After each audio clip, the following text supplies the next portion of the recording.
Continuando, nós vamos para o primeiro tópico da lição, que é uma pergunta muito interessante que ele faz aqui, e a gente precisa atentar mesmo para ela, que é a questão da motivação. Qual é a motivação que a gente tem para servir a Deus? Quais são as coisas que nos despertam maior entusiasmo, que interesse a gente tem quando a questão é estar ali servindo a Deus, usando os nossos talentos e os dons para o serviço do reino de Deus? O que realmente deve nos motivar? O que realmente deve nos causar maior interesse e entusiasmo em servir a Deus? Pense um pouco sobre isso. Sempre que, quando você for fazer algo, você for convidado para servir a Deus, usar os seus talentos e dons no reino de Deus, é sempre bom a gente se perguntar, tanto antes como durante, em que a gente está ali servindo a Deus, quais são os propósitos, que motivos me levam a fazer o que estou fazendo aqui hoje? Eu tenho interesses nobres, interesses espirituais, motivos puros, verdadeiros no que eu estou fazendo aqui. Eu quero dizer que uma lição como esta, quando a gente aprende sobre isso aqui, a gente vai levar realmente para a vida toda. Sempre no momento da vida da gente, a gente vai se dar conta de que é preciso ter esse pensamento, como é que eu estou lidando com as coisas de Deus, né? Com que espírito eu estou realmente servindo a Deus. Então é algo que vai se encerrar hoje aqui, não é numa oportunidade como essa aqui que a gente estuda sobre um tema como esse, sobre o cuidado do serviço cristão, que a gente vai aprender de forma plena e que a gente não vai precisar mais repensar sobre isso de maneira alguma. No decorrer da nossa vida, no exercício da vida cristã, a gente vai percebendo que seremos desafiados, será colocado diante de nós sempre essa reflexão, né? Como é que eu estou, que cuidados eu estou tendo no trabalho cristão, né? Que atitudes eu estou realmente demonstrando quando eu estou servindo o Senhor? E aqui essa pergunta não pode passar em branco mesmo, né? Qual é a motivação que eu tenho? Quais são os motivos que me impulsionam a trabalhar e servir a Deus? E aqui na própria lição, ele vai apontar dois bons motivos que devem estar realmente norteando no nosso trabalhar para Deus. O primeiro deles é que seja tudo para a glória de Deus. E o segundo motivo seria a edificação da vida das pessoas. E sem dúvida alguma, o primeiro motivo deve realmente ser aquele mesmo que esteja queimando, ardendo em nossos corações. Buscar a glória de Deus, né? Naquilo que a gente está fazendo, naquilo que, como nós estamos no trabalho cristão, será que eu estou buscando a glória de Deus ou estou buscando a minha própria glória, né? Será que o que eu estou fazendo aqui está redundando em louvor, em glória ao nome do Senhor? E a outra motivação, também muito importante, é essa da edificação, de estarmos edificando a vida dos outros, né? Como disse no início dessa lição, a gente ia ver que no serviço cristão uma coisa que deve caracterizar bastante a vida de serviço a Deus é se o que eu estou fazendo está trazendo edificação para a vida das pessoas, né? Como está aqui hoje fazendo isso, esperar que isso possa estar redundando, né, em louvor e glória a Deus e edificando a tua vida. Então isso não pode a gente nunca perder de vista quando se trata de servir a Deus, de usar os nossos dons e talentos para Deus. Algo que a gente não pode perder de vista nunca Deus está sendo glorificado, é o nome do Senhor que está sendo promovido, as pessoas estão sendo edificadas, né? eu estou contribuindo de alguma forma para que a vida de outras pessoas também esteja amadurecendo, crescendo. Pense nisso, né? São dois bons motivos que não devem faltar nunca quando a gente estiver ali servindo na seara do Senhor.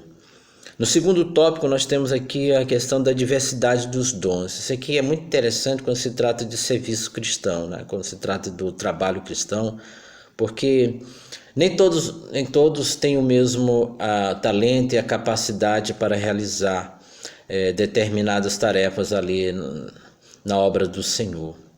A gente precisa observar isso, que a cada um, diz a palavra de Deus, que Deus deu a cada um conforme a necessidade da sua igreja.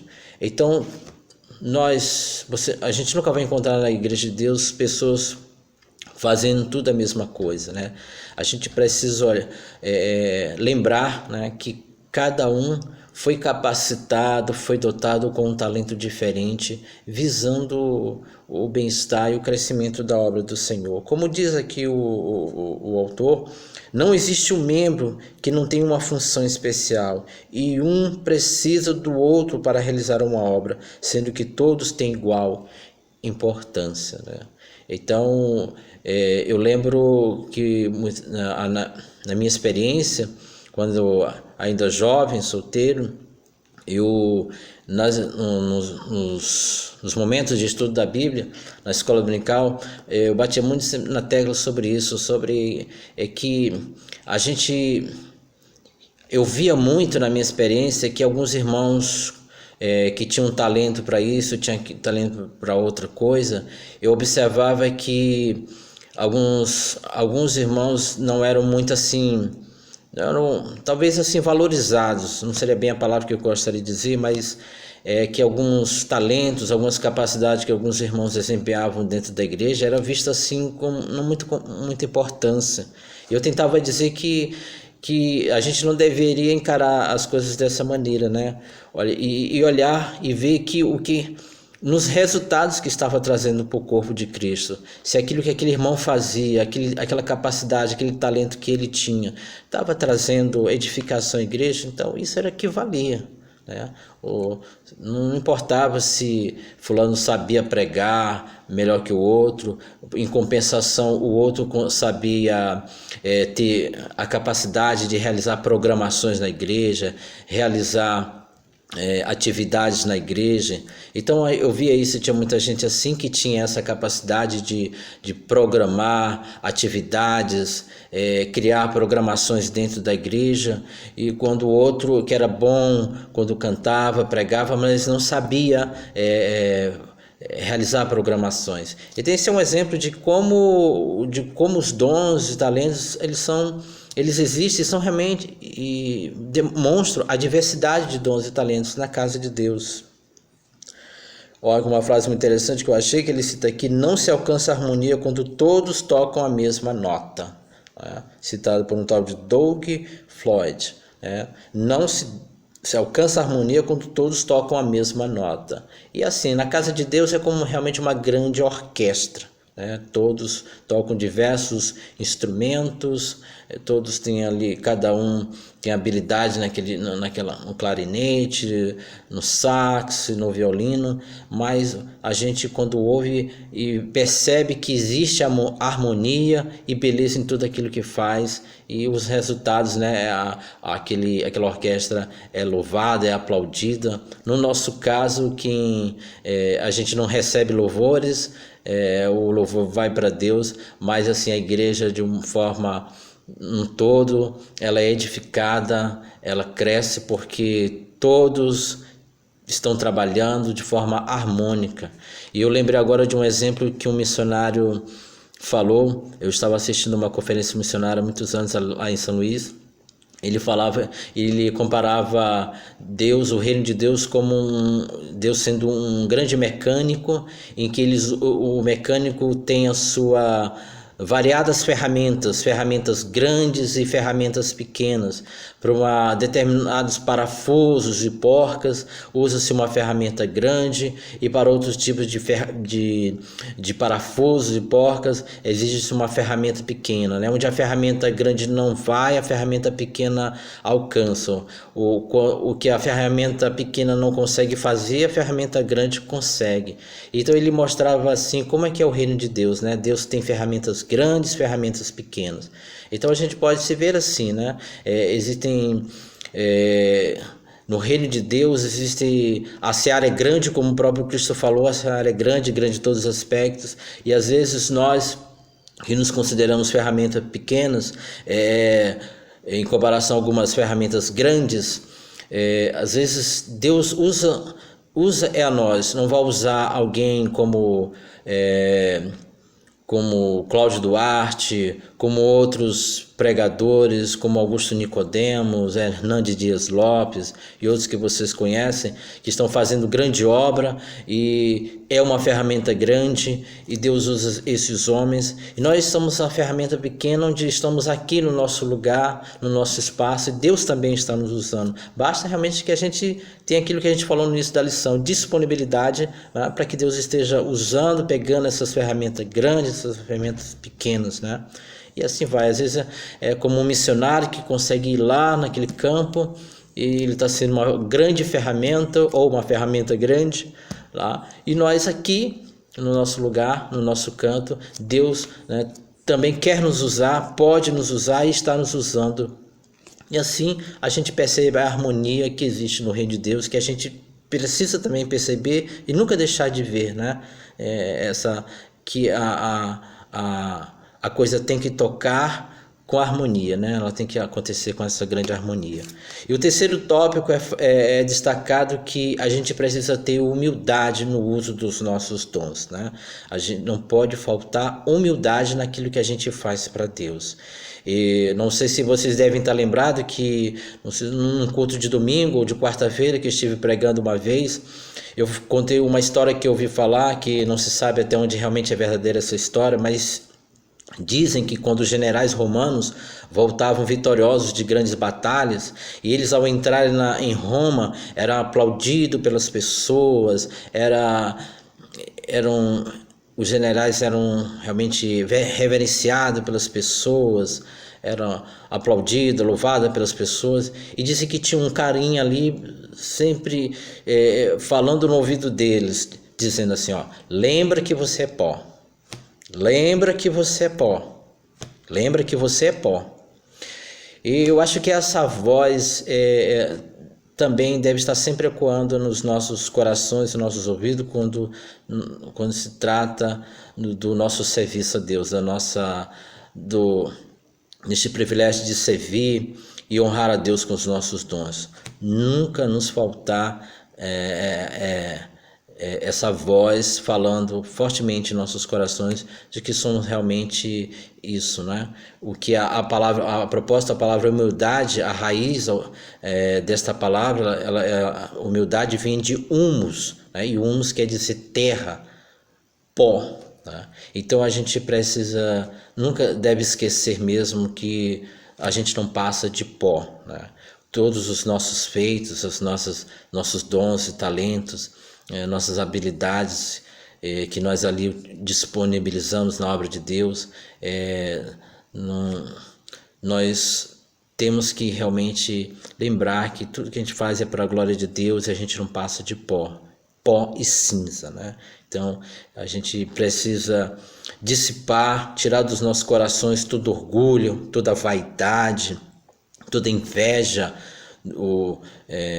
No reino de Deus não deve haver espaço para isso, né? Temos que reconhecer, sermos humildes naquilo que fazemos para Deus, que nós não somos insubstituíveis, que a qualquer momento a gente pode passar dessa para outra, sair, e por outras razões também. A gente não é permanente, a gente pode ficar um tempo por aqui, depois sair para outro lugar. É assim, sabe? Apenas o que a gente tem que fazer é apenas realmente mostrar disponibilidade para trabalhar para Deus, com essa humildade, com esse coração limpo, puro, que a gente está apenas fazendo o que um servo deve fazer, ajudar e contribuir na obra de Deus.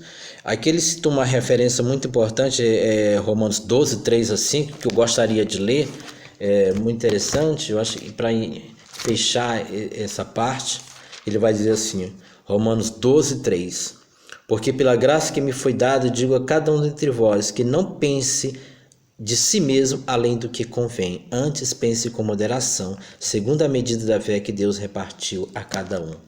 Então esse deve ser o espírito com que deve nos acompanhar no serviço, na obra de Deus, né? Pensar com moderação, pensar com humildade, pensar com simplicidade, que o que a gente está fazendo, a gente faz porque Deus nos deu a capacidade de fazer, Deus nos deu a disposição de fazer, e só isso e mais nada. Deus sendo glorificado e o povo, a sua igreja sendo edificada.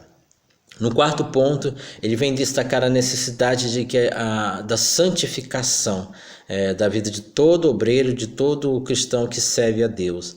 É algo que a gente não pode nunca esquecer, né? O serviço a Deus realmente é um serviço que exige da nossa parte muita reverência, muito respeito mesmo. Foi aquilo que eu falei no início da lição, que a gente está fazendo, deve fazer a obra de Deus de todo o coração, para o Senhor, não esquecendo que a gente está fazendo para o Senhor. E fazer para Deus exige isso, né? Exige que a gente faça com muito respeito, com muita reverência, com santificação, né? Não dá para a gente fazer as coisas de Deus e realmente tá com os pés, né, a cabeça em outras coisas que não são realmente agradáveis a Deus, né? A gente não pode, pelo menos a gente não pode ter isso como hábito. A gente, quando está no serviço a Deus, trabalhando ali para Deus, a gente realmente precisa estar tendo sempre as nossas mãos purificadas, nossos corações purificados, Deus purificando nossa mente, nosso coração. Então a gente não pode associar as coisas de Deus com as coisas do mundo nunca, né? A gente precisa evitar, como ele diz, evitar tudo aquilo que possa macular o nosso trabalho para Deus. E por último, não menos importante, é o fato de que ele vai dizer aqui que a gente não pode ser negligente, né? Lembra um texto bíblico falado pelo profeta Jeremias: maldito aquele que fizer a obra do Senhor relaxadamente, tá? A gente nunca